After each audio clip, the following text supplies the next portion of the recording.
My name is Wendy Chamberlain. I'm president of the Middle East Institute, and we'd like to extend a very warm welcome to all of you for today's event. This is the fourth program in the Middle East Institute's Lewis R. Hughes Lecture Series, which focuses on the very complex issues that face U.S. policymakers with regard to Afghanistan and Pakistan. The series was made possible through a generous grant from a very successful entrepreneur, Lewis R. Hughes, who himself took a year out of his life and volunteered to go to war-torn Kabul at that time to work on reconstruction issues. So thank you very much, Mr. Hughes. The Middle East Institute is very honored to host such a distinguished panel that includes both analysts and practitioner government officials in what we hope will be a very open and interactive exchange. Dr. Marvin Weinbaum will introduce them individually in a moment, and he will, we're not going to ask our panelists to make set 10-minute speeches. What we're going to do is to turn the panel over to the masterful hands of a real expert, Marvin Weinbaum, who will, we hope, ask very provocative questions to keep it alive. But first, let me introduce Marvin. Dr. Weinbaum is currently a resident scholar at the Middle East Institute. I first met him in 2001 when he helped prep me for my very short time as ambassador in Pakistan. At that time, he was an analyst in the State Department's Bureau of Intelligence and Research. He served most of his career as a distinguished professor at the University of Illinois in Champaign-Urbana. So, Marvin? Thank you, Wendy, and welcome everyone. There are some additional seats here. I guess everyone's seated now. Fine.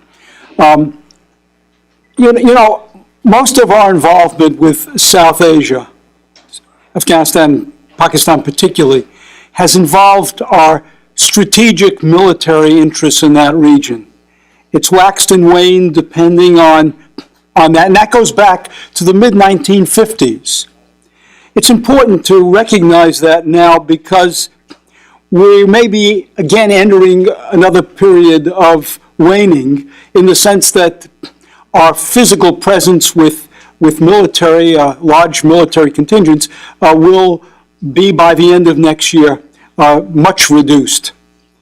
So we now look at what is going to be the instruments of American foreign policy then in South Asia. I think we're mostly agreed that we can't disengage the way we did in the past when those military strategic interests were no longer paramount, but that we are going to be there, and certainly among the instruments that are going to be particularly important in shaping our foreign policy are going to be our assistance programs. And so it's that we're focusing on this afternoon. And we have a very, I think, fine panelist. We'll wait on Alex, and hopefully he'll be here shortly. But first, let me introduce Vanda Felbab-Brown. And again, the full biographies are on your sheet, on the sheet that you picked up as you came in. Vanda is next door at the Brookings Institute and has been a senior, and there he is. Okay, welcome, Alex. Vanda is a senior fellow with its Center for 21st Century Security and Intelligence. And Vanda really is a far-reaching in her interests. She's not just Central Asia, South Asia, Middle East, but South America as well with her interests. And I will mention that Vanda has a new book. It's mentioned here, and I think anyone who wants to get a really critical view of our presence in Afghanistan, looking back and going forward, would find it very advisable to see this book, Aspirations and Ambivalent Strategies and Realities of Counterinsurgency and State Building in Afghanistan.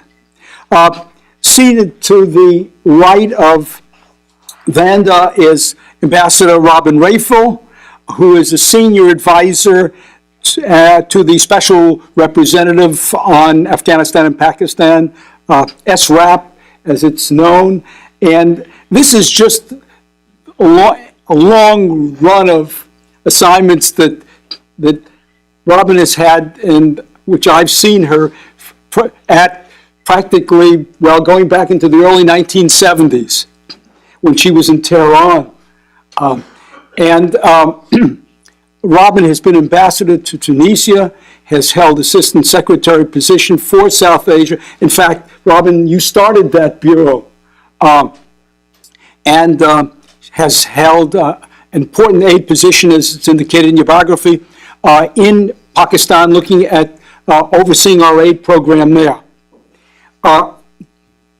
Next, Polly Nack, and Polly is as an older hand. I'm sorry, Polly, I don't mean that. I mean that in the best way.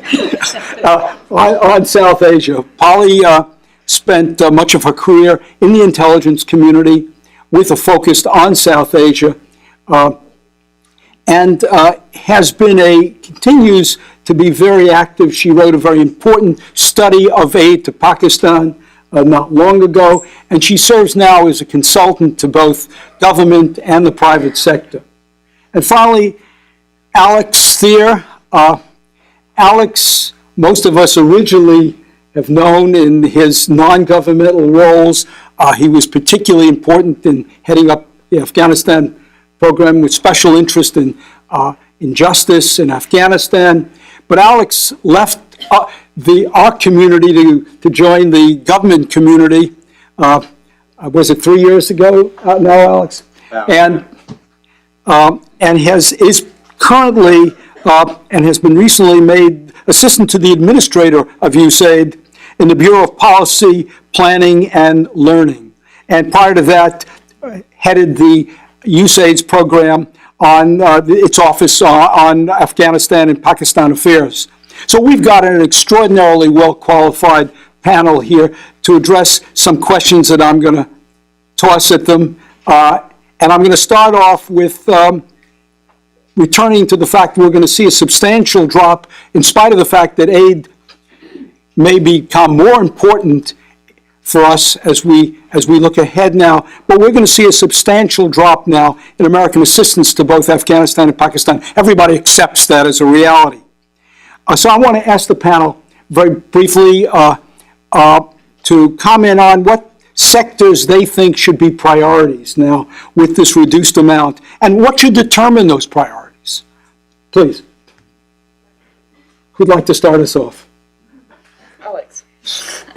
Alex? Really? You've been anointed here, Alex. What's that? I said, if you don't want to, I will. Yeah, go ahead. All right. Please start. I'm going to start off perhaps a little by backing up a little bit, which is that I think that as these drops occur, as we expect will happen, we need to expect that the zero-based question will arise in Congress. As I need not tell any of you, we have a very feisty Congress that is not accepting as necessary. Yeah. Sorry. Will everybody I beg please your bring pardon. down their mics then? I beg your pardon. Am I now blasting you out? Let me start over. As I said, I think I will back up the question a little bit, because as these expected cuts occur, I think that we can expect from this Congress, particularly the House, some very basic zero-based questions about U.S. foreign aid. They will ask, why do we do aid? And I think that's actually an important part of our discussion today. Not just why do aid at all, but why do aid particularly in these two countries, each one of which has... Holly, by the way, that was my second question. Oh, I beg your pardon. But go ahead, please. So, obviously, I don't think any of us here will argue that to Congress or anyone else that the main purposes are hearts and minds. And we certainly can't argue to people who expect otherwise that aid itself, or even development, when aid is successful, is going to deliver stabilization. So I think we probably will need as a community, both non-government and government, those of us who think aid has utility, to reframe what it can and cannot do in general and in particular with these countries. So I think that those cuts are going to come with a need to reframe the issues for people who are asking these basic questions. But on the more positive side, recent public opinion polls suggest that development as an issue, which has not been on the front of a lot of Pakistani minds, according to public opinion polling in the past, is becoming a rising priority for a lot of Pakistanis. And they realize that outside help is going to be needed for such aid. So whereas it might have been difficult for us to argue to the U.S. Congress or other parts of government that are dealing with a smaller pie to divide, that there's no gratitude or no welcome on the other end. In the case of Pakistan, I think we can make the case now that awareness of the need for U.S. aid is widening. Second, I think we'll have to shift gears in both countries, and this is a broad statement. I know there are others who will perhaps disagree and certainly fill in the blanks that I'm going to leave. We've had problems, we the U.S., with in partnering for development with the governments, the national governments in both countries, for a variety of different reasons.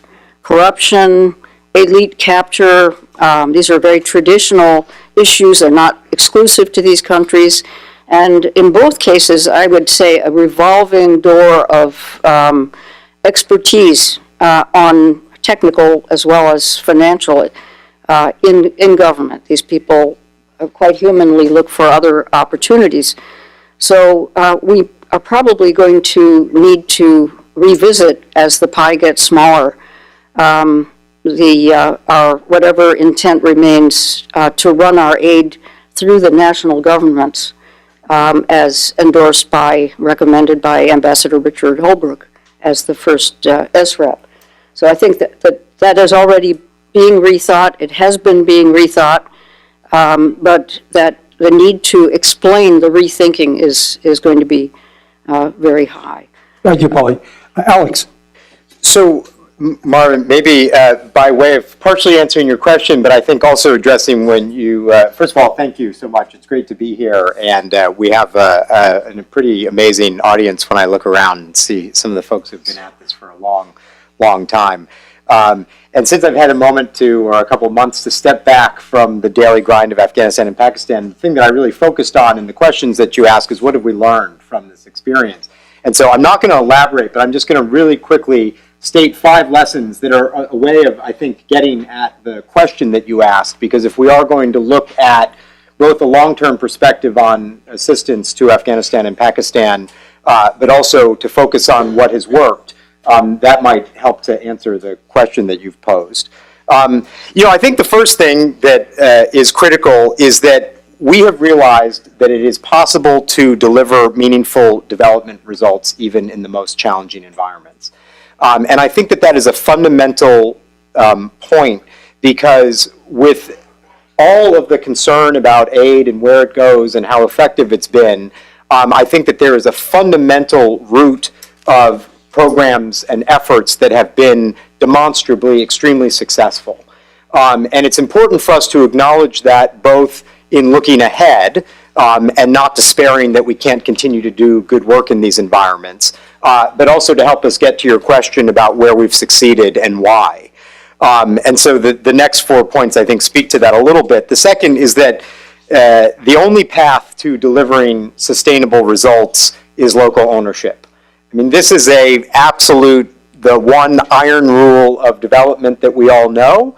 But when you're working in these environments with limited institutions, sometimes a sense of limited partners, this becomes a real priority issue to figure out where do you find the local actors, the local engagement, the local institutions that are going to make the work that you've done sustainable.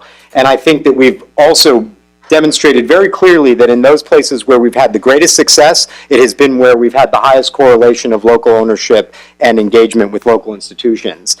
The third one to add on to that is that partnership with well-governed and effective institutions is the only way of ensuring local ownership. And these can be national institutions, subnational institutions, non-governmental institutions, private sector institutions. But the key is that stake, that local stake of both capacity and ownership, again, are the only ways in which you're going to find sustainable results. And I think that we've demonstrated some incredible achievements in things like the National Solidarity Program or the Basic Health Program in Afghanistan, or in some of our efforts in Pakistan, whether it's been in sort of working with the private sector to grow the dairy sector. What you find is that when you find local institutions that have capacity, that are rooted in the environment, and that are swimming or paddling in the same direction as you, that's how you create sustainability.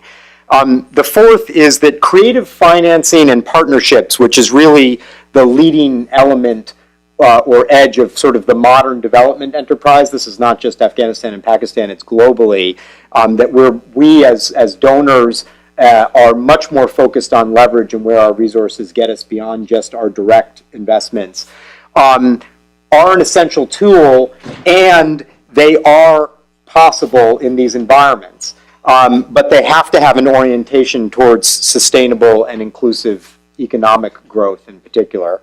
And then the fifth one, and I can elaborate on all of these if anybody wants to come back to them, and the fifth one is that development impact in these environments is a critical foreign policy objective. What we do to accomplish development, as Polly said, is not just an effort to win hearts and minds for the US government or for other institutions.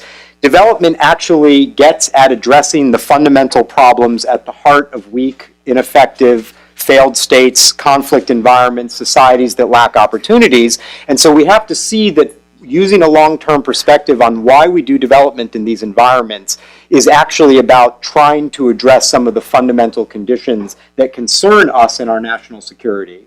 And I think that that's really critical. And so I've already spoken longer, and I'm happy to come back to any of these, but I think that if you walk through these, it does provide some guidance, both in terms of what we should be thinking about the long term, and in an era of potential diminishing resources, how we continue to make an argument for why these environments are so effective and why we can be effective, or why these environments are so important and why we can be effective in these environments. Okay. Robin? Thank you very much, Marvin. Pleasure to be here, particularly with old colleagues who've been working these issues for such a long time in various contexts. Let me pick up on a couple of things. First of all, I'd like to say I really endorse everything that Alex has said about the lessons learned. Very, very, very important. And I would expand a bit on his last point by way of what you would say to the Congress in arguing why we should do assistance. And that is that development is a critical part of our foreign policy. You know, what are we looking for in Afghanistan and Pakistan? We're looking for political stability. One of the key elements of political stability is economic stability. And in order to get economic stability, you need jobs, you need economic growth, you need opportunity for all the citizens, you need education, you need a healthy population, you need a population that doesn't think that every family has to have 10 children in order to have 2 that survive to the age of 10. So you need a connection to the rest of the region. You need to help countries develop trade links with one another, particularly true of Afghanistan and Pakistan, Central Asia, India, and further east. So all of these things that we do in development are really designed to help further political stability, which is a key element of our national interest.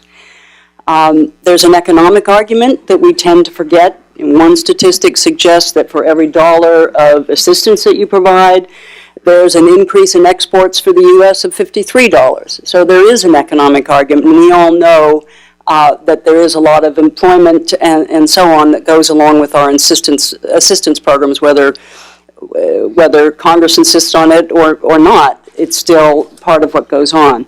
And then finally, there's a humanitarian argument. In both Afghanistan and Pakistan, there tend to be disasters on a regular basis. Certainly in Pakistan, 2005, there was a devastating earthquake in the north that killed 80,000 people on the spot. 2010, the largest floods that Pakistan had seen in 80 years. So there's a humanitarian element, and that, I would argue, is simply part of who we are to provide assistance in that kind of context. So there's a foreign policy argument, there's an economic argument, there's a humanitarian argument. It's not just about winning hearts and minds per se, but winning hearts and minds through pursuing what is really our own national interest and the interests of the countries in the region. And I think sometimes we focus a little too much on hearts and minds and not enough on the fundamentals of why this is in our foreign policy interest. And then just to answer your first question, Marvin, on priorities, and I'm going to speak on Pakistan because that's the program that I know the best. I think we've got our priorities about right now. It was a bit of a struggle to get our focus. When we started out, we were consulting with everybody, and it looked like we had a lot of money, in fact, an overwhelming amount of money. So we had lots of ideas that seemed to be spread out all over the place. You know, for the last couple of years, we've been focusing very clearly on 5 sectors. Energy, highest priority of both the last government and this current government in Pakistan for very good reason. There have been huge problems with energy shortages, what they call load-shedding blackouts, which are bad for manufacturing and very inconvenient for the public as a whole. Economic growth. Pakistan, like many other countries in the region, has a youth bulge. They need the economy to grow. They need jobs. They need technical training, all these things that support economic growth or are supported by economic growth. Stabilization has been a priority for us. We have built roads and had lots of small projects in the border regions in Fatah to help connect the government to small communities and to stabilize communities where there's been fighting. We've had a focus also very traditional on education and health, 2 sectors in which our assistance program has been active for many years in Pakistan. We're trying to look at innovative ways to address those issues, but these remain important sectors. So we focused our program on those 5 sectors, and I think even with lesser levels of assistance, that's where we should stay. Vanda. Let me pick up on Robin's focus on Pakistan and answer a question with respect to the priorities for Afghanistan and broaden the scope a little bit and bring in some of the military aspects. Because realistically, in contexts like Afghanistan, which is still gripped by very persistent and strong insurgency, or if you want to get into trouble, you can say civil war, economic aid is often both conceived as a mechanism of mitigating conflict and increasing stability, but also cannot be divorced from the conflict environment. There are limits to what kind of development with what kind of monitoring can be accomplished in highly contested environments, whether these are contested by insurgents or contested by criminal actors, by violent criminal actors. And of course, in Afghanistan, they have been contested and undermined by both sets of actors, often with very pernicious outcomes for the effectiveness of aid. So what are, in my view, the sort of 3 critical issues for post-2014 Afghanistan and where to direct aid? Well, the first is the not very sexy component for this audience, which is sustainment of the Afghan national security forces. They have made great progress on the fighting side. They still massively lag on the tail side, so on enablers, logistics, sustainment, planning. But nonetheless, they are critically dependent on U.S. money. And we can guarantee that whatever progress has been achieved will be lost if we stop funding the Afghan National Security Forces. That doesn't mean that we should simply let the money flow, that we should not insist on condition and truly insist on condition in a way that we have not done.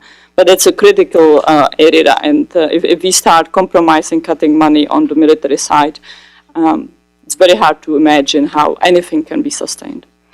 The second component, however, is the economic component, and Afghanistan will face a big economic shock come 2014. We have been telling the Afghans we are not going to abandon, new money will flow. Perhaps, I think Polly raised important questions about will in some months down the road and perhaps years down the road.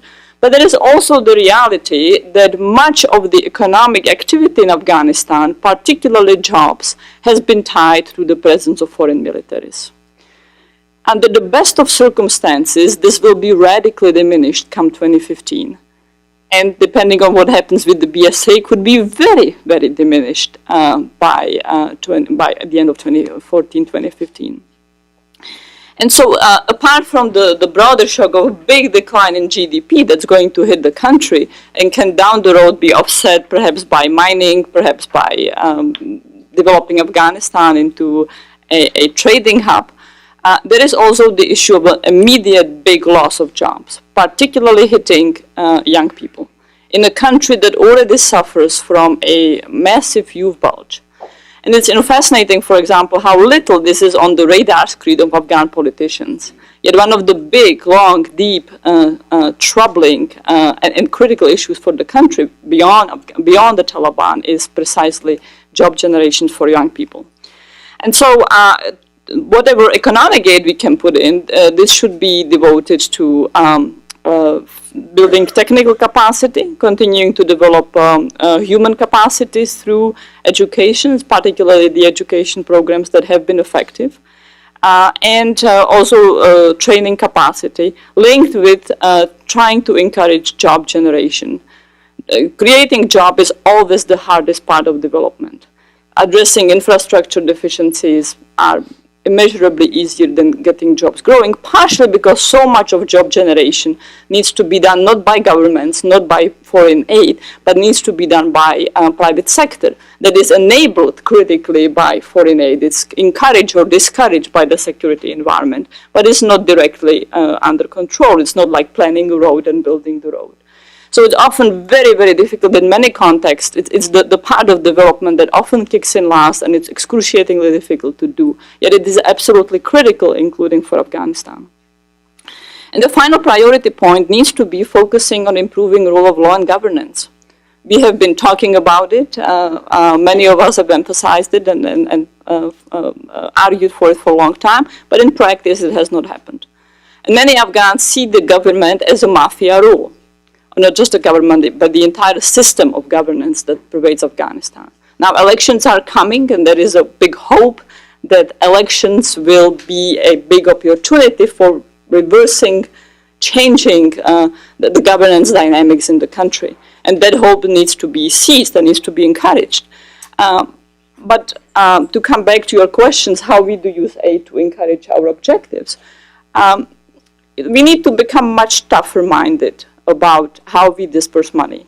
And we need to get away from what's been the mode of the past decade of essentially turning the spigot ever more and more and never turning the spigot off when conditions are not met.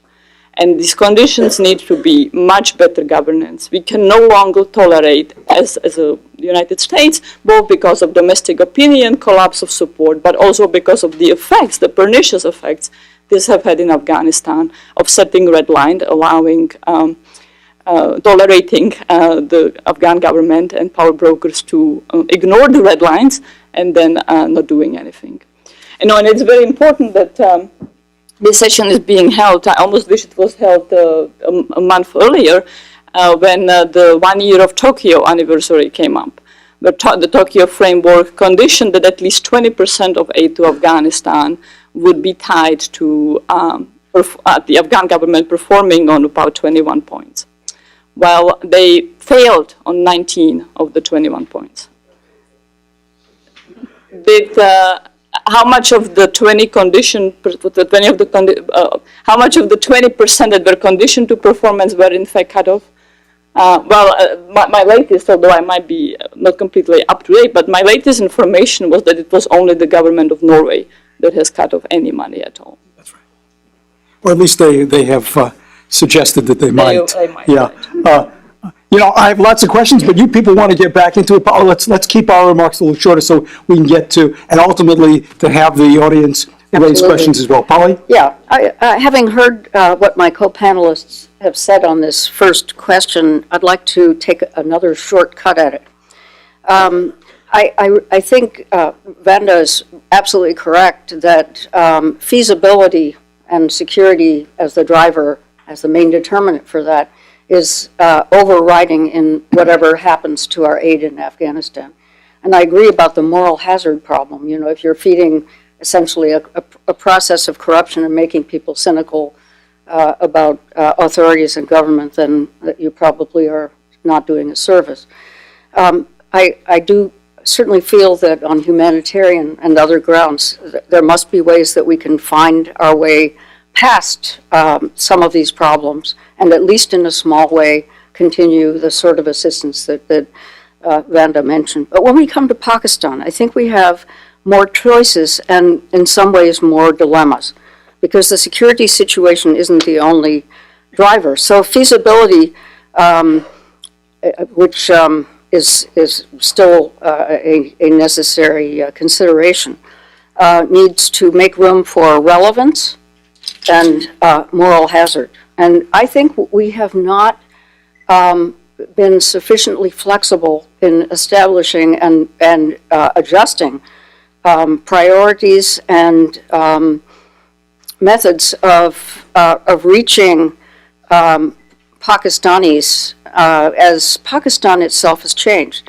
Just as the security situation is changing Afghanistan, so we have a variety of changes going on in Pakistan, including one that has been taken into account but incompletely, and that is, of course, fiscal and to some extent programmatic devolution within Pakistan to the provinces, which has sown a great deal of confusion both internally and among donors.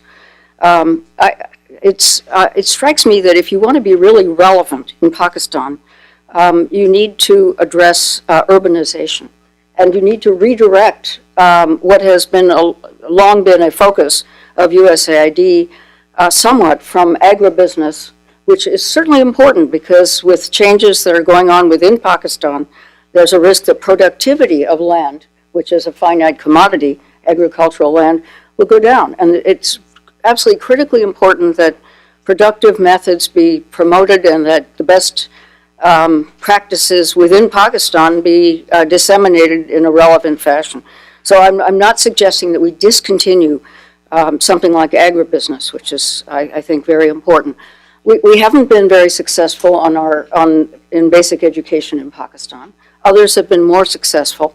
When I worked on this study from the Wilson Center, one of our conclusions was that there were other countries, other bilateral donors that were way ahead of us in defining workable ways of dealing at the provincial and local level with authorities and also private partners. So they were more creative and more successful in their outcomes and more willing to measure those outcomes in ways that are meaningful to people who look at impact rather than expenditures. Yes. So I think we could de-emphasize basic education.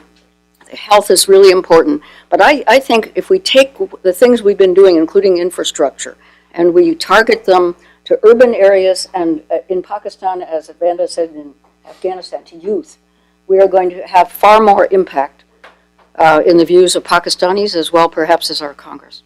As you can see, our panelists have thought long and hard on this subject. And so we'll go on and let's have Alex comment.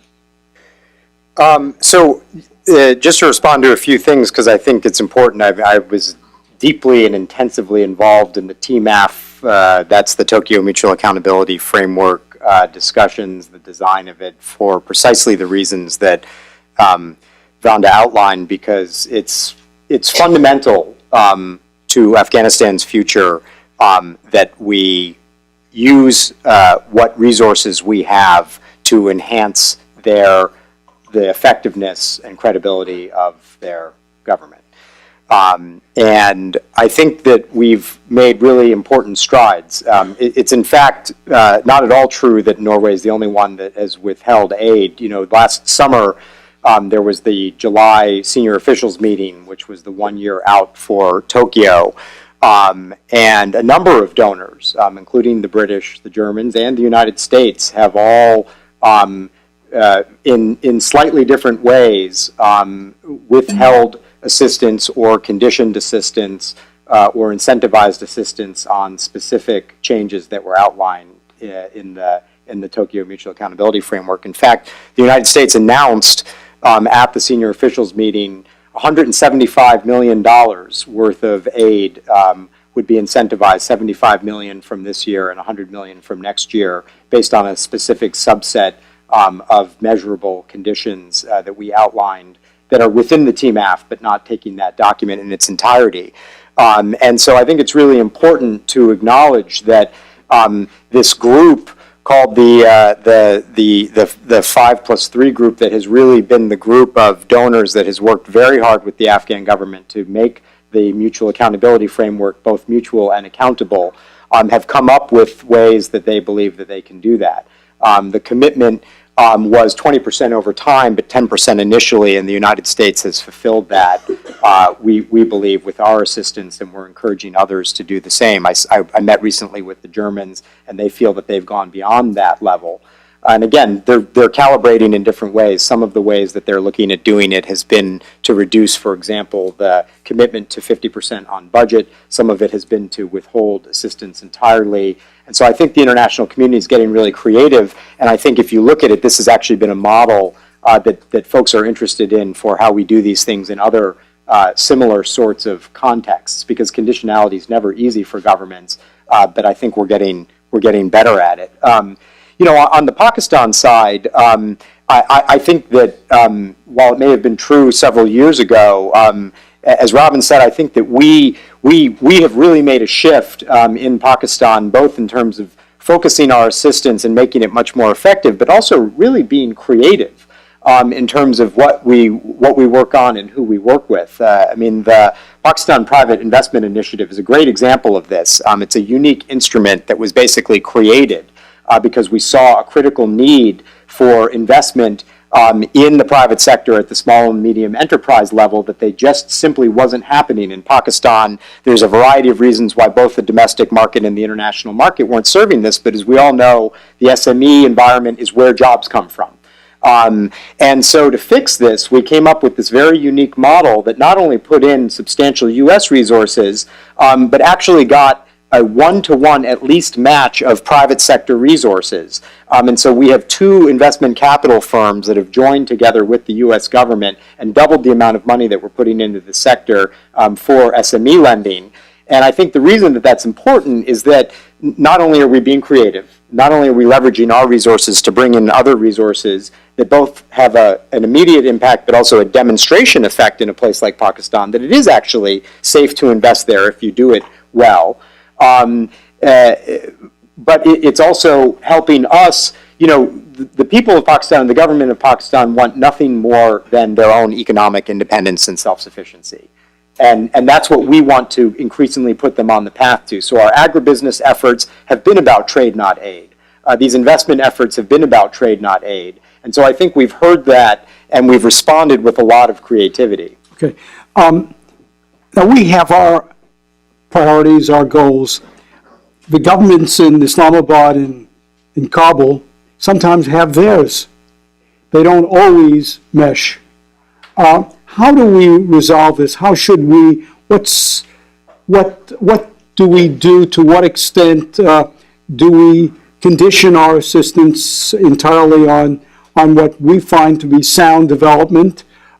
To what extent do we have to make adjustments in order to maintain relationships? Robin? If I might just respond very briefly to what Polly said, underscoring the creativity which Alex mentioned of this new public-private investment initiative, which is bound to manifest itself, I think, to a large degree in urban areas. We've also shifted some of our stabilization resources to urban areas, particularly Karachi, whereas we all know there's been a considerable amount of violence lately and has many neighborhoods where you've got youth that really need activities to be engaged in and so on. So we understand and have shifted to a degree on the urbanization side. And also in terms of the devolution, we now have our assistance mission with offices both in Lahore and Karachi so that we can tailor the programs there much more to local interests. And okay, Marvin, your question in terms of how we reconcile our interests and the interests of the host governments. I mean, I think the simple answer to that is we find what we agree on, and that's the kind of activity that we fund. I can give you an example in Pakistan for a time, for example, in Punjab province, the chief minister, who's very keen on education, wanted donor assistance to build a series of private boarding schools that we found to be an inefficient use of funds. We really didn't think it was a good model, so we just didn't fund it and spent our resources on other things. And I think over time, all the donors were singing from the same sheet of music on that, and gradually he shifted his focus. So we don't have to fund things that we don't agree are priorities, because there are plenty of areas where we overlap. It may be more complicated in Afghanistan, but I think in Pakistan it's a bit easier. I would add a little bit to what Robin said. But also I think that we have to recognize that aid has multiple functions. Not all aid is to fund development or human development growth.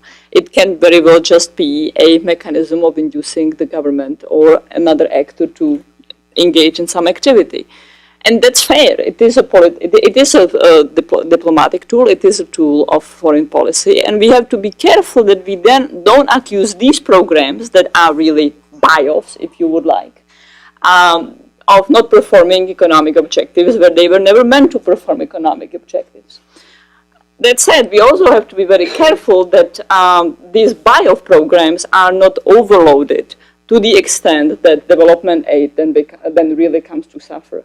Or that we don't conflate the two, as, for example, was happening in Afghanistan with many of the quick impact projects or stabilization projects in the conflict areas were meant, yes, to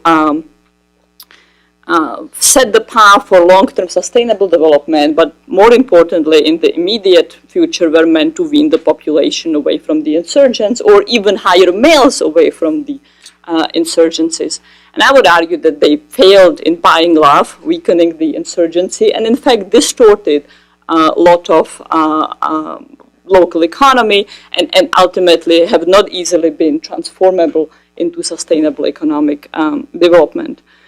So there needs to be a balance, and there needs to be honesty in our political process, including with the Congress, of what pot of aid, what program used for what purposes, so that we then don't despair and say, oh, aid never works, they look at the country, there is still poverty. Well, it was never meant to address this. This was a tool to induce some behavior.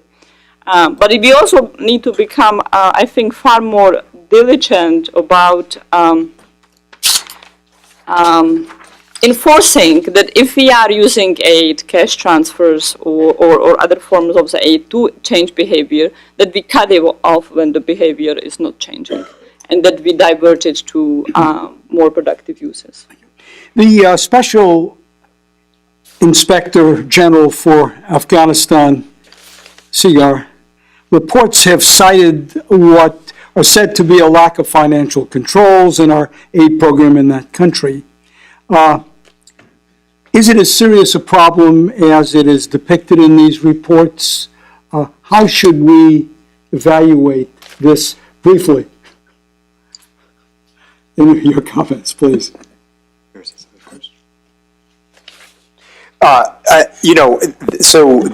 We respond in detail to every report that the Special Inspector General comes out, and those responses are publicly available. And this is just speaking for USAID because their writ is obviously much larger than that. We have gotten some helpful comments on programs, but in terms of issues like malfeasance or funding going to the wrong places or to the wrong people, there has not actually been any credible evidence in those reports of that. I think that there's sometimes a tendency to extrapolate a conclusion, but when you look at the facts and our factual responses to that, I think that we have consistently borne out where there have been suggestions about where projects might be more effective, and certainly we don't claim that all projects have been 100% effective. But in terms of a broader sort of issue that there has been a gross problem with the misallocation of assistance resources in Afghanistan, it just simply hasn't been borne out in those reports. Okay, thank you.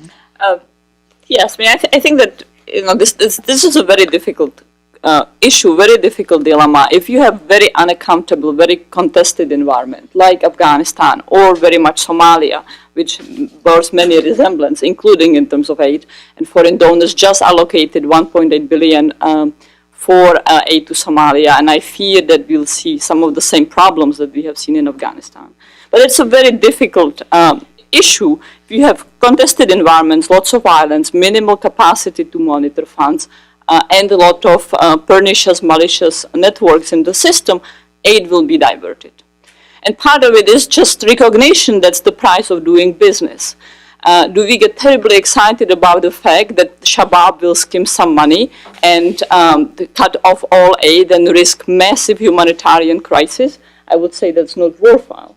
However, at some point it is a balance, and the money that goes in needs to be really tailored to the absorptive capacity of the environment, or we just encourage new conflict emerging specifically to get so that power brokers or different interest groups can get their hands on the aid.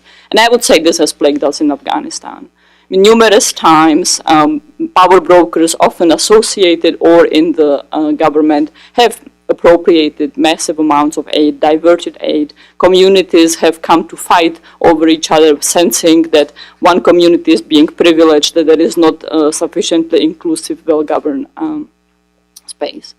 And so it's about local buy-in, but local buy-in that is inclusive and that is combined with our capacity to monitor the flows.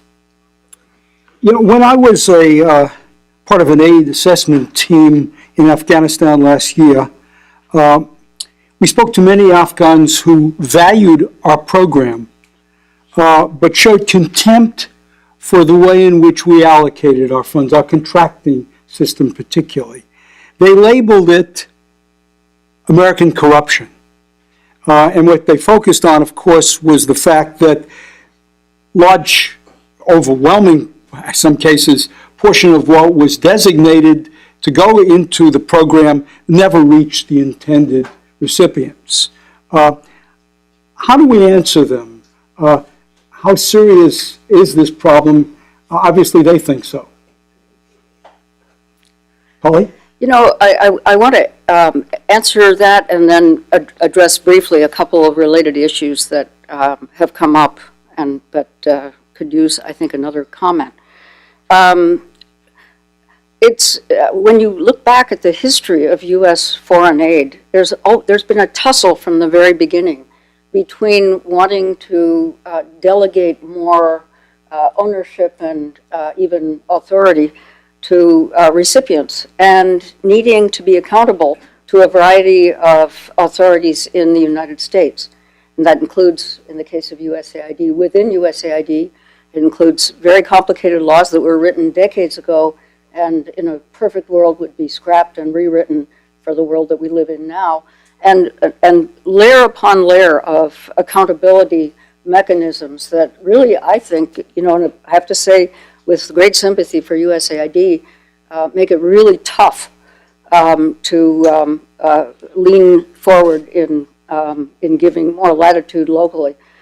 In addition, of course, the question of whether local elites benefit more than they should, because they're the people in a lot of the NGOs that help administer these things arises. So we have two problems. One is Americans, some of whom are contractors, and that was something that the creation of the SRAP with the policy of running aid as much as possible through governments was meant in part to address concern that Americans were running away with a lot of the goods through oversight and implementation. And the other part of it is and it goes back to something Alex raised, which is really important, which is you want to find partners who are capable and honest, whether they be private sector or public.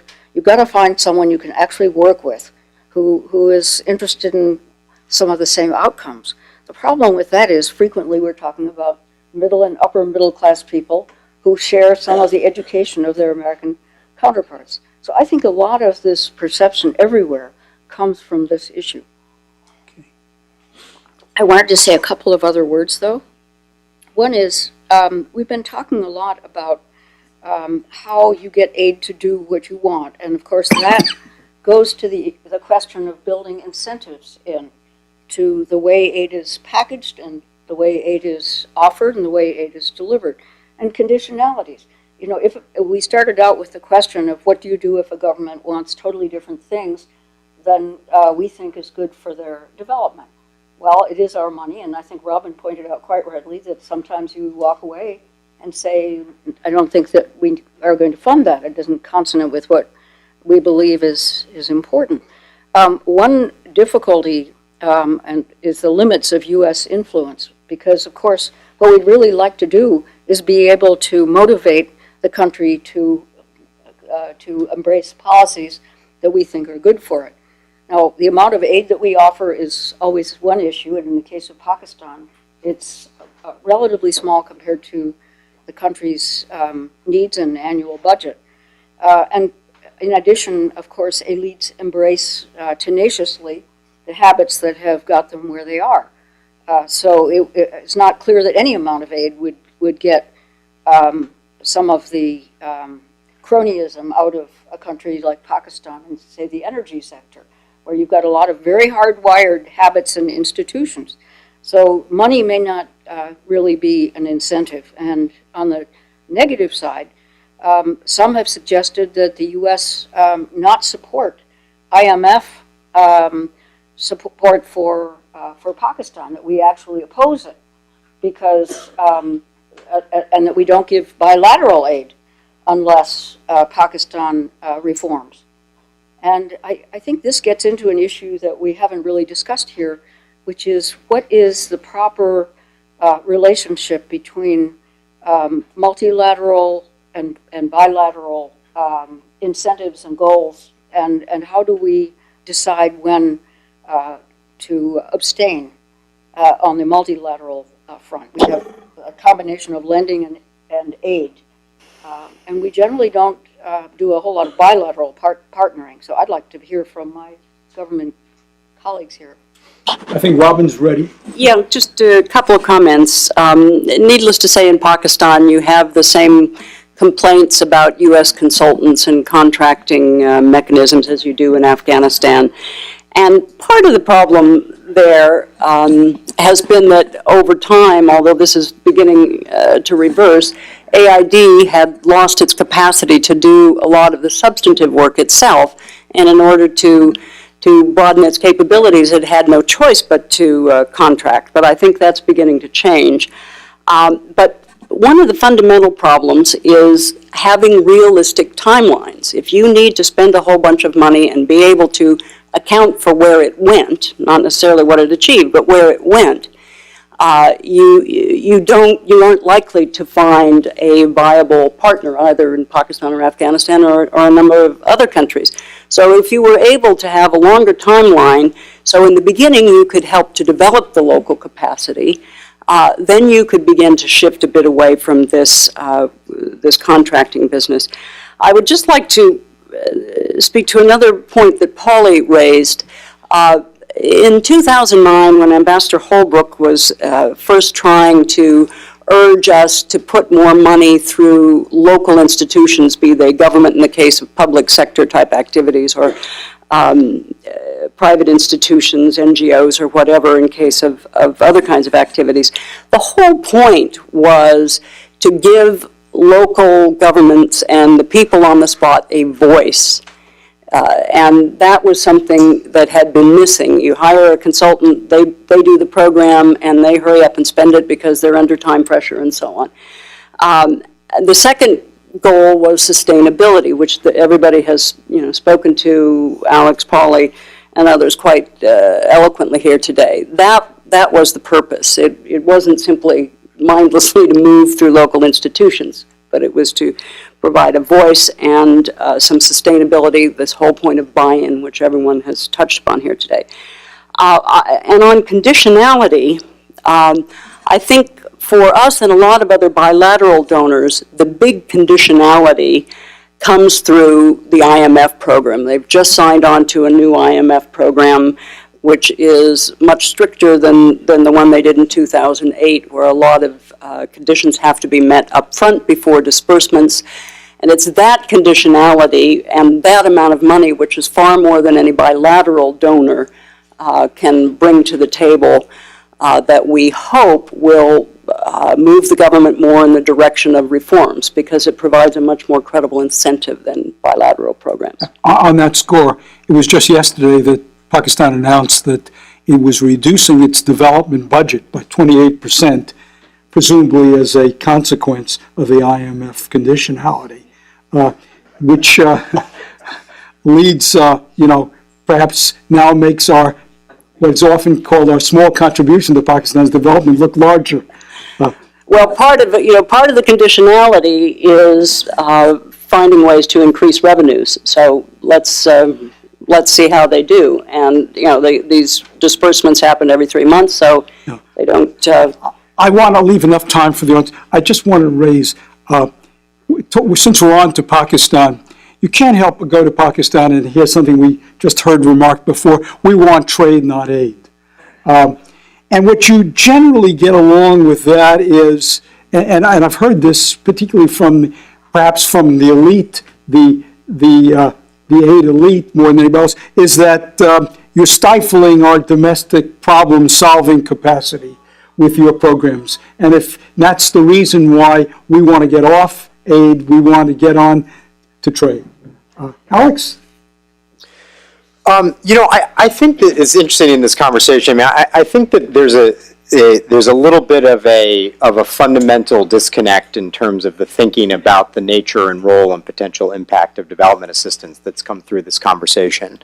As Robin said, development is a long-term prospect, and our work in these environments. Take Pakistan, the education sector, for example.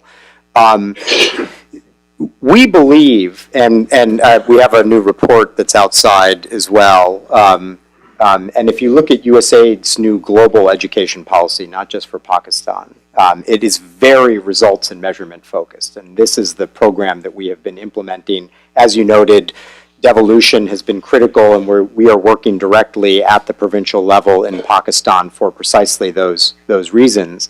And I think that the disconnect here is about the difference between the effectiveness of the development programs in delivering the results that they are intended to accomplish and the broader challenges that both of these societies continue to face, right?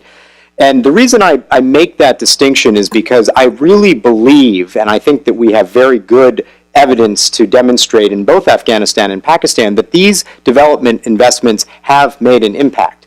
But when we sign an agreement to work on an energy project in Mazar-e-Sharif, one of the deliverables on the agreement is not to end the insurgency. It's to deliver the energy program in Mazar-e-Sharif. When we come up with a program to get 3.2 million children reading to grade level in Pakistan, the outcome and that we require from that partnership, whether it's with the government or non-governmental organizations or the private sector, is to get 3.2 million children reading. And the reason I say this is because in particular in the last couple of years in USAID, we have taken a very intensive focus on measuring results and making the measurement of those results very transparent and public. All of the evaluations that we do now are online. There's even an iPhone app for it, that when I look at my iPhone, I can tell you what the name of the app is. And that's really important because these things are, from a long-term perspective, of the important on working on these development challenges in these environments. That does not mean, however, and I think many of the people that you talk to, that does not mean that there is going to be a sudden or fundamental change in a society that has a great number of challenges to address. And so I think it's important for us, because if we're talking about the importance and relevance of this sort of assistance going forward, it's important for us to make this distinction that we actually believe in the programs, even if we're modest about how immediate the impact of those programs can be given all of the other challenges that these countries face. But that doesn't undercut the rationale for doing it. I think it really strengthens it because we can demonstrate that we can be effective. And if we all agree, as I think we all do, on the analysis, which is that these are challenges that we need to address in these countries in the long term, then it reinforces the need for us to take a long-term perspective, even if the immediate results don't carry up to the question of whether peace and security have instantly come to Afghanistan and Pakistan or the region. Okay. I want to leave enough time, but we'll give one more comment. Polly, will you? Yeah, you won't get any disagreement from me about measuring impact based on what we actually said we would deliver rather than changing the larger environment. I wanted to very briefly address the aid trade issue with respect to Pakistan in particular. What has been very striking to me, the large industry community in Pakistan is particularly keen on the trade part of it, which makes perfect sense because they're in the best position to ramp up and export more of what they already export. But if you look at the structure of the Pakistani economy, the manufacturers, it's very similar to what it was 20 or 30 years ago. In fact, development would, if properly designed and targeted, would attempt, and I say attempt because I realize the obstacles are huge, to address structural issues, and certainly the start that USAID has made and others are trying to make on offering small amounts of credit to SMEs is the right direction to go. But especially SMEs that are doing innovative products and bringing Pakistan's output more into line with a 21st century world rather than exporting mostly hides and textiles or leather, sports goods and textiles. And to get those structural changes, to bring the innovation that a lot of very bright Pakistanis who've been well educated either at home or abroad would like to bring and to make it possible, even on very small scales, you've got to have structural change. And that's what aid would do in principle that trade cannot do. I'd like to make just one brief comment there. I think that there's nothing like competition to bring innovation, and one of the things that we have been pushing the Pakistanis to do, of course, is to open up their markets and start trading with their neighbors. There's a much greater benefit to be had from that than more modest opening up of the U.S. market to Pakistani exporters. And I think that would help to reach some of the things that Polly's talking about. Thank you. Okay. We'll take questions now. David, please identify yourself, and we've got the. Okay. You may not complete your Yes, sentence. now, please Yes. keep your questions short. We'll try to get short responses here, 2 brief responses, so we can get as many people in as possible. Identify yourself, thank you. Certainly. I'm Dr. Nisar Chaudhry with the Pakistan American League, and it's good to see and listen to some of my old, young-looking friends about Afghanistan and Pakistan. As you had mentioned about corruption in the U.S. assistance program in Afghanistan, this is not something new. Even Lord Curzon, the Viceroy of India, used to give $600,000 annually to the Emir of Kabul so that they don't entertain any Russian in Kabul anyway. So the siphoning of those funds has made the Karzai family the richest family of Afghanistan. Anyway, Mr. Alex had mentioned about US aid and trade. I think for the time being, Pakistan needs both. But USA has to make sure that Pakistan's institutions become stronger and Pakistan reduces its dependence on outside assistance and becomes self-reliant. For that matter, certain measures must be taken. And my question is that in 2014, the American forces and NATO forces, leaving behind some residual number, would be leaving that area. What kind of impact US aid would have, and what would be the possibility to sustain or maintain the similar assistance to those countries in absence of the reduction of importance of both countries? Thank you, then, sir. So 2014, of course, we don't know what the security environment's going to be like. That may be the most important variable here. Amanda? Indeed. What will happen with aid? How aid can be structured? Can it be genuinely converted away from buying love through economic stabilization programs toward long-term sustainable development? Or will it be reused to crucial but limited, essentially humanitarian assistance? Is a function of what happens with the security environment. That depends on whether the ANSF will break along ethnic lines, whether we will continue funding the ANSF, whether we will provide enablers. A lot of the security aspects are in our hands. Do we walk away or do we stay engaged? And do we stay engaged in a way that militarily that makes a difference and enables economic development? And then it depends also whether we will become more stricter about how we disperse aid and how we monitor aid. And one of the real difficulties is emerging already. There's a big collapse of the international community, both military, NGO, economic, civilian presence onto Kabul. In many parts of Afghanistan, there are now entire districts and often provinces that do not have foreign presence. That limits eyes on the grounds, that limits our influence. At the same time, there is an informal devolution of power from Kabul to these local areas, with many of the old and not so old power brokers back full force. So, ironically, while power is being cooked and devolved from Kabul to local areas and politics are being cooked there, the international community is collapsing onto Kabul. And because of Benghazi and other issues, we are putting ever greater restrictions on how our diplomats, how our development officials and experts can get out. So there are contradictory trends. Our leverage is reducing, is collapsing rapidly. But we are not impotent. We are impotent only under 2 circumstances. We let all aid go. We never cut off aid. We never reduce the spigot. Or we cut it off completely. As long as we get much more on turning the tap on and off, encouraging the behavior that we want to see, better governance, more accountability, more inclusiveness, we have leverage. Okay. I had said to David back there, David, won't you? Thank you. Thank you. David Sedney, formerly with the U.S. State Department and Defense Department.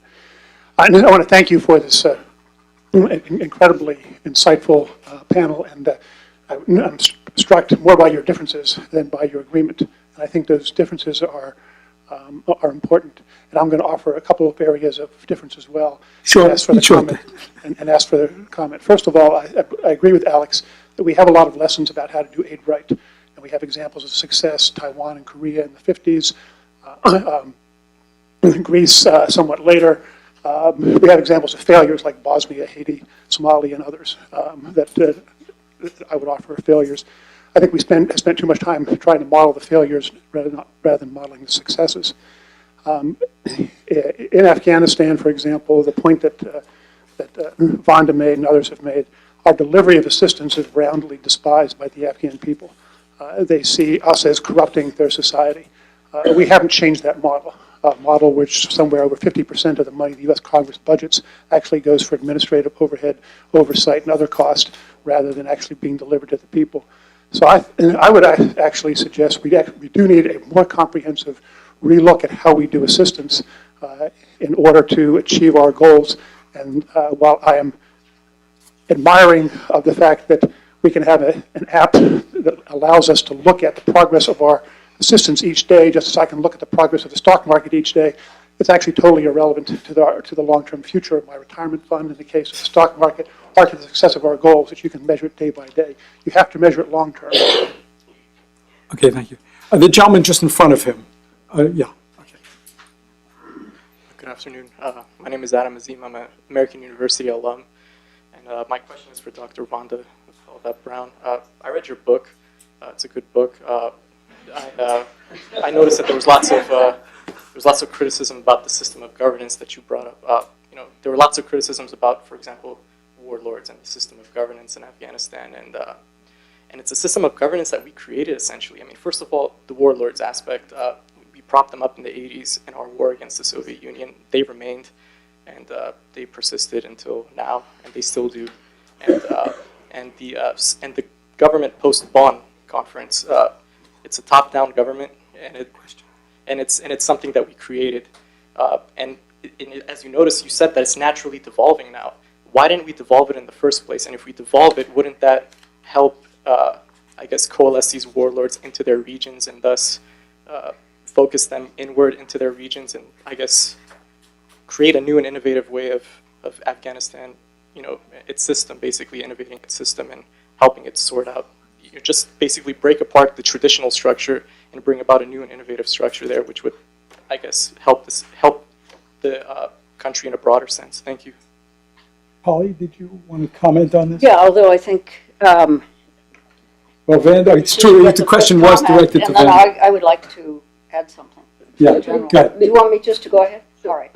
I wanted to address, in a sense, several questions that have already come up about governance and why it is that a lot of places where we have undertaken in small ways, perhaps, in other ways, to incentivize, as they say, better governance, haven't led to results that we can all always be proud of. I mentioned one, which is the limits of the influence of aid as against really entrenched practices by people who have been there a whole lot longer than we have been, wherever we're talking about, or where we are, or where we will be. But let me raise a couple of other issues. There are a whole lot of working papers, which I'm familiar with, and some of you may be as well, which make a very important and broad point, which is that the experience, this goes to lessons learned, the experience of many donors, multinational as well as bilateral, is that if a community doesn't overwhelmingly want to change its governance, if you can't get a critical mass of people who can stick their necks out and support better governance, there's actually a demand for it, then bringing in advisors and best practices from someplace else, even within the same country, is likely to have very little impact.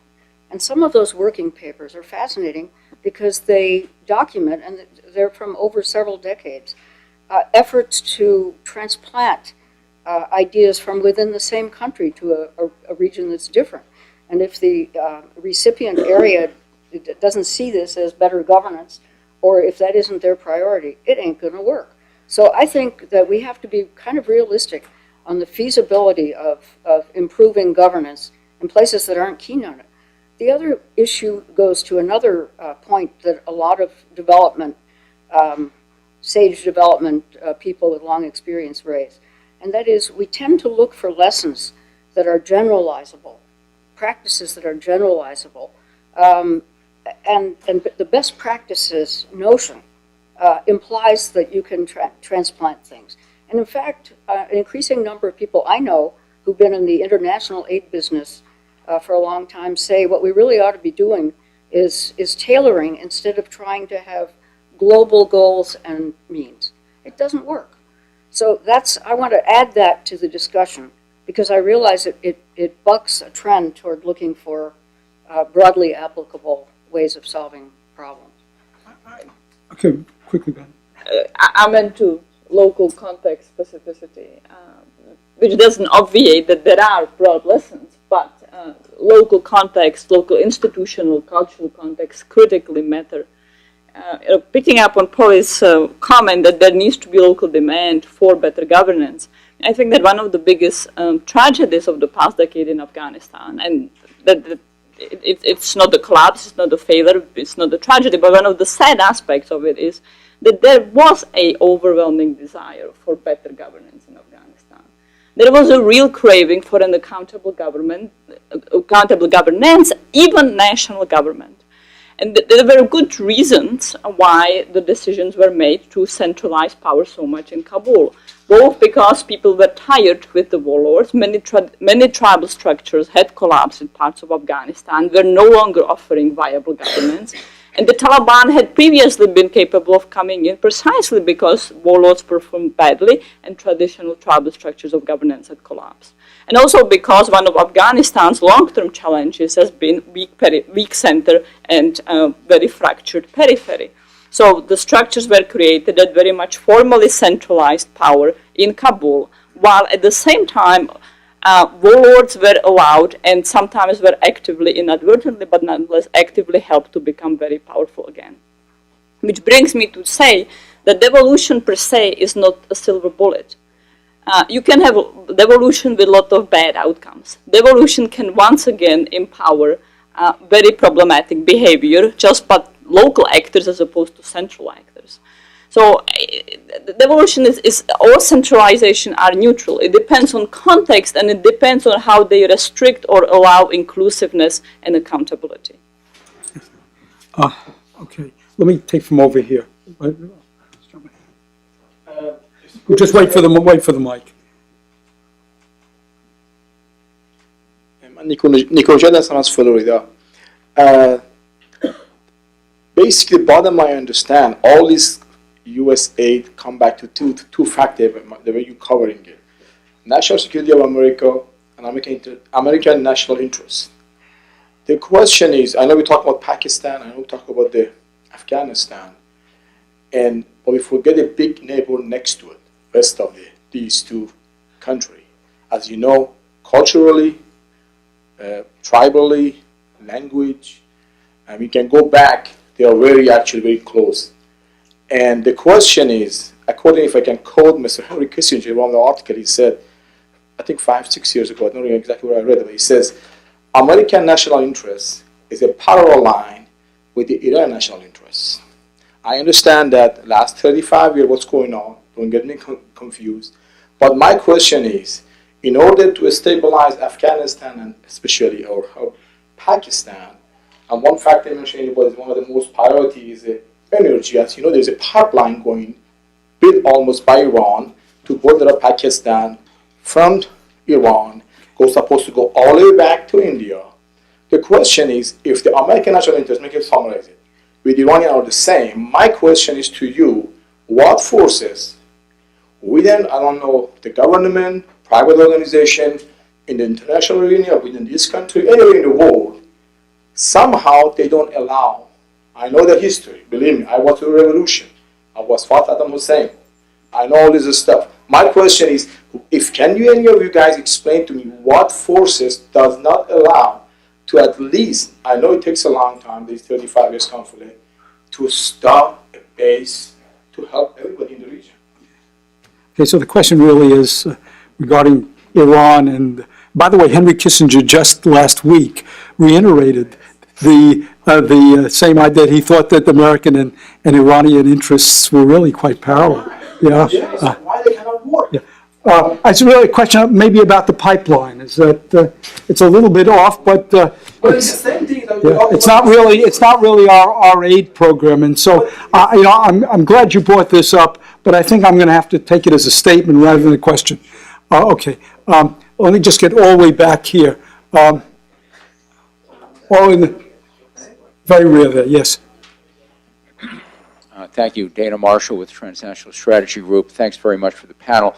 I wanted to see if I could draw Robin out on, I think, the last comment that you made before we went to the Q&A on expanding Pakistan's regional trade. And let's talk about with India. I know that's not SRAP's service area, but clearly we all recognize the enormous potentials there. The other thing that's kind of interesting, I understand that one of the conditions precedent for the IMF loan is that Pakistan grant MFN, most favored nation treatment. In some, maybe it's graduated or phased in to India. The question is, are any of our aid programs available, or some even now targeted, to assist in getting Pakistan-India trade to get more unstuck? Let me answer briefly. First of all, this government and the previous government in Pakistan are very interested in increasing trade with India. I mean, they understand that that is vitally important to economic growth in the future. There are political constraints to that, as you can imagine, but it's very much part of what they're trying to do. The most favored nation treaty status, as I understand it, they are ready to do it, but then they've had this political difficulty with the line of control over the last couple of months, so it's a bit delayed, but we've been told very explicitly that the intention is to do it. We have a small technical assistance program that works on helping the Pakistanis evaluate which sectors would do best in trade with India and Afghanistan and Central Asia and so on, in order just to help them think through the advantages there. We've been active. Ultimately, it's up to them, but the interest is there, and we're supporting with technical assistance as we can. Okay.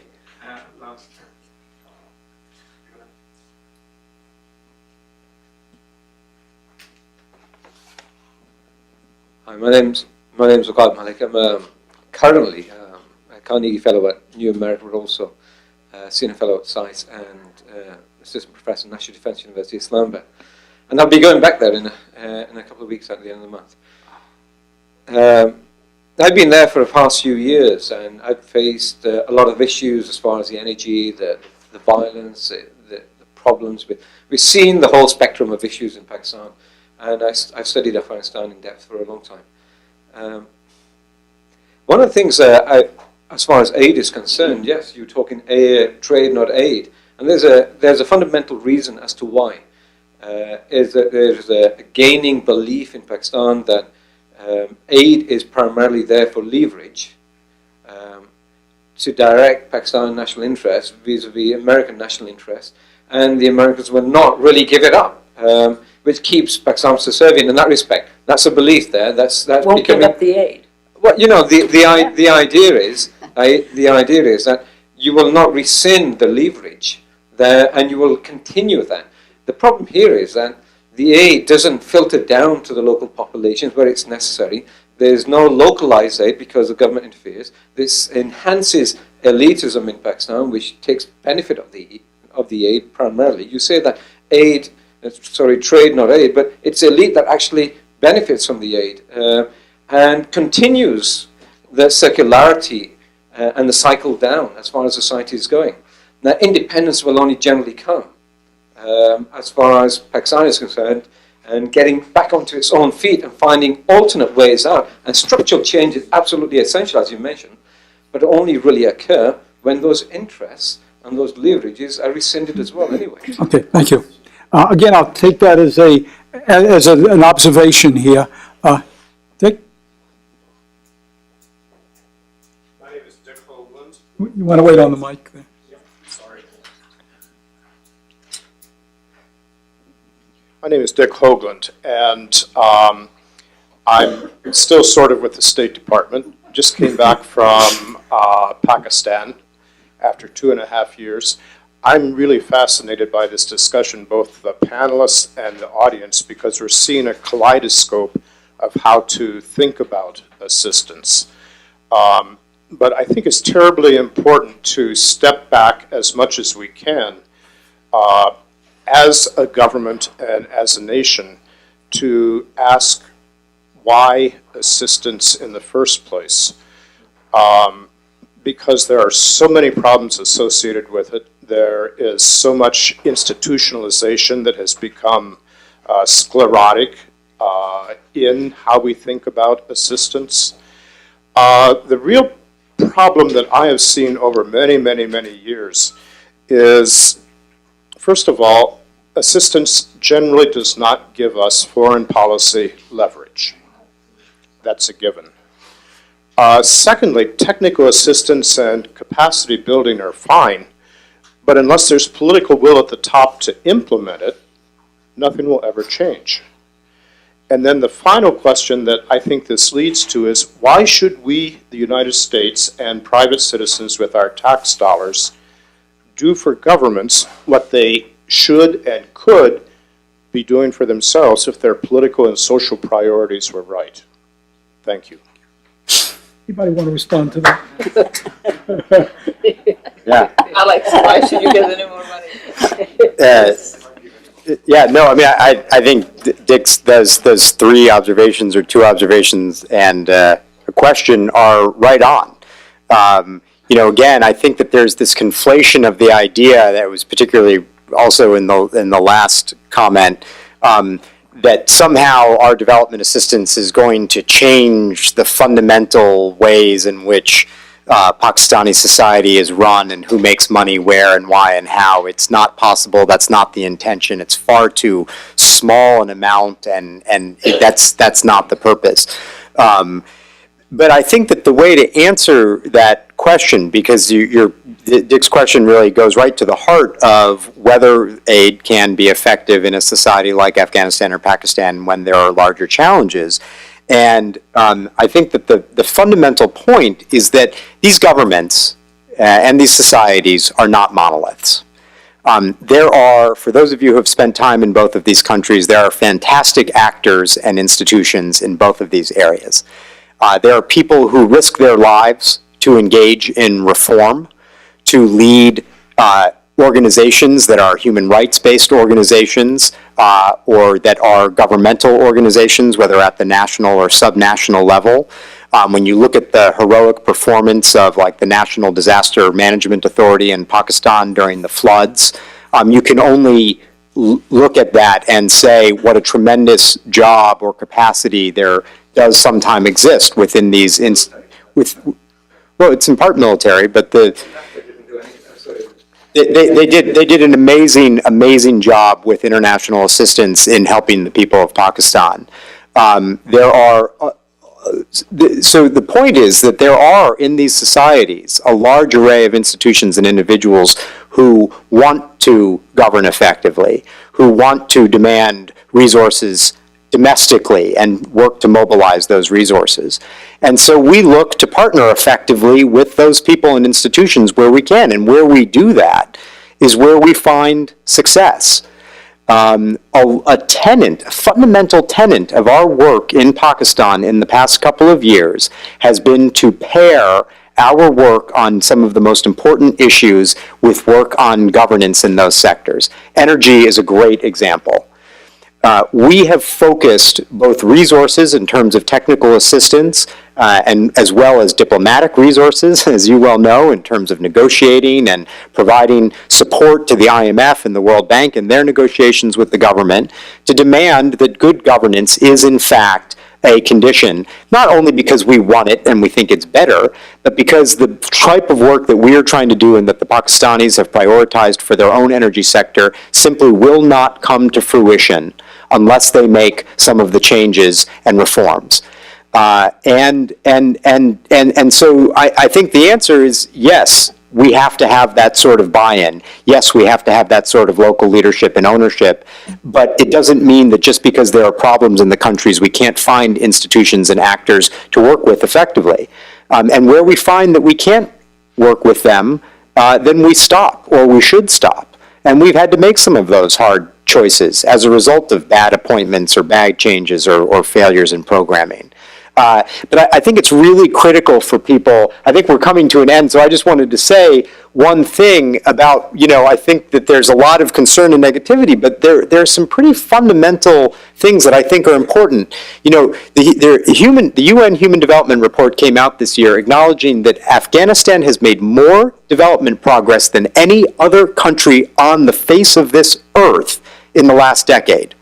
Similarly, in Pakistan, when you look at the eradication of extreme poverty in Pakistan, which is something that we don't often talk about, it is one of the high performers alongside Indonesia and China and India in terms of their ability to move the effect of the economy of moving people out of poverty. And so when you look at some of the macro trends in these countries, and you look at, I think, what some of the effectiveness over the long term of development assistance has been, then there is a powerful argument for why these investments are important, even as these broader challenges remain within both societies. I've gotten a signal that we have to wind up. I see, there are at least 15 other people who would like to ask questions, and so we're sorry that we're unable to entertain them. I'm sorry, I can't hear you. We had a good deal of gender diversity on the panel, however. Yeah, I'm Well, listen, Yeah. let me just say, let me thank everyone on the panel, thank everyone in the audience. I know it's highly frustrating, not just for the audience, who have many, many more questions to ask, but I know from the panel, they would also like to keep going. So although the questions have not stopped and the interest in this topic has not stopped, our time in this room, our rental time in this room has come to an end. So thank you all very much in the audience, and thank the panel for listening.